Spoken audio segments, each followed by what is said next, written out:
Welcome to Sukesh economic classes. మనకి జీపీఓల గురించి పదే పదే వినిపిస్తున్న అంశం. ఈ జీపీఓలు మనకి తెలంగాణలో 10,954 మందిని రిక్రూట్మెంట్ చేసుకోవాలి. అందుకని ప్రభుత్వం ఏం చేసింది, మొదటగా గతంలో విఆర్ఓ విఆర్ఏలుగా అవకాశం ఇవ్వాలి, వాళ్ళని మళ్ళీ జీపీఓలుగా నియామకం చేసుకోవాలని చెప్పి ప్రభుత్వము తను ఒక ప్రకటన చేయడం జరిగింది.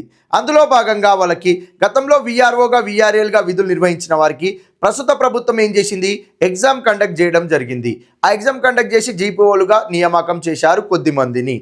అందులో భాగంగా ఫస్ట్ ఫేజ్లో 3,000 మందిని, సెకండ్ ఫేజ్లో 5,000 మందిని నియామకం చేపట్టారు.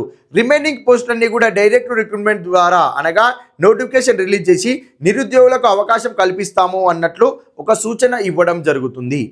మరి గతంలో విఆర్ఓగా విఆర్ఏలుగా విధులు నిర్వహించిన వారికి ఎగ్జామ్ కండక్ట్ చేస్తే ఆ ఎగ్జామ్ క్వశ్చన్ పేపర్ ఎలా ఇచ్చారు అంటే 5 క్వశ్చన్స్, ప్రతి క్వశ్చన్లో ఏబి అనగా ఒకే క్వశ్చన్ రాయండి, ఆల్టర్నేటివ్ ఇంకో క్వశ్చన్ కూడా ఆప్షన్ ఇవ్వడం జరుగుతుంది.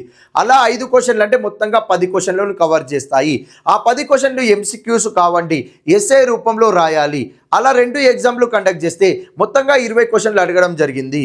20 క్వశ్చన్లు ఎలా ఉన్నాయి అంటే భూ సంబంధ వ్యవహారాలకు సంబంధించిన 1971 ROR act, 2020 ROR act, 2024 records of rights act, ఈ 3 చట్టాల గురించి క్వశ్చన్స్ వచ్చాయి.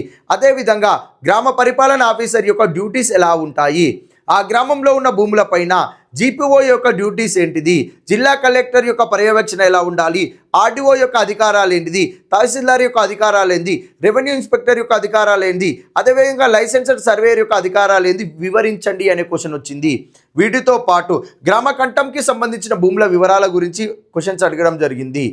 వీటికి సంబంధించిన అన్ని చట్టాలు, భూ సంస్కరణలు, వీటికి సంబంధించిన క్లాసెస్ని మనము సుకేష్ ఎకానమిక్ క్లాసెస్లో యాప్లో సపరేట్గా జీపీఓ కోర్సు పేరుతోటి కేవలం 99 రూపీస్కే కోర్సు ఇవ్వడం జరుగుతుంది.